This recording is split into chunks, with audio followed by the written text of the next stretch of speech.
बेटी से बहू तक का सफर कहने को तो एक दिन का होता है, परंतु उस एक दिन के बाद वह जन्म जन्मांतर के लिए जुड़ जाती है। शादी के बाद बेटी अपने घर वालों के लिए पराई हो जाती है तथा ससुराल वालों के लिए पराए घर से आई हुई होती है। पराया शब्द पीहर व ससुराल दोनों जगह जुड़ जाने के बावजूद शादी के बाद प्राथमिकता ससुराल के परिवार की होती है। इस बात को ध्यान में रखते हुए पीहर परिवार में एक सीमा से ज्यादा दखलंदाजी पीहर के सदस्यों के लिए परेशानी का कारण बन सकती है व आपसी संबंधों में वैमनस्य की स्थिति पैदा कर सकती है।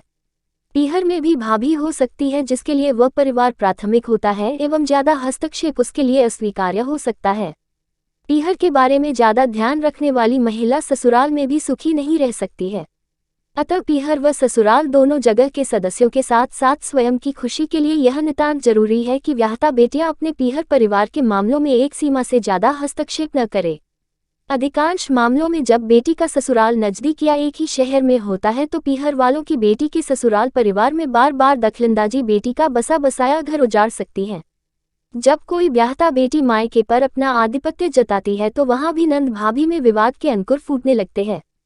पर यह बात घर की बेटी को समझ में नहीं आता है। ननंद सोचती है कि क्यों ना मैं अपनी माँ के बाद अपनी भाभी की सास फिर से क्यों न बन कर दिखाऊं। इसीलिए ननंद सोचती है कि भाभी को हमेशा दबा के रखना चाहिए और इसीलिए वह अपनी माँ के कान भी भरती रहती है। ननंद को ये बात याद रखना चाहिए कि अब वह सिर्फ मायका है, ससुराल नहीं। वह अपना घर पर ध्यान दे तो ही ज्यादा बेहतर होता है, वरना नंद भाभी का रिश्ता बिगड़ते टाइम नहीं लगता है।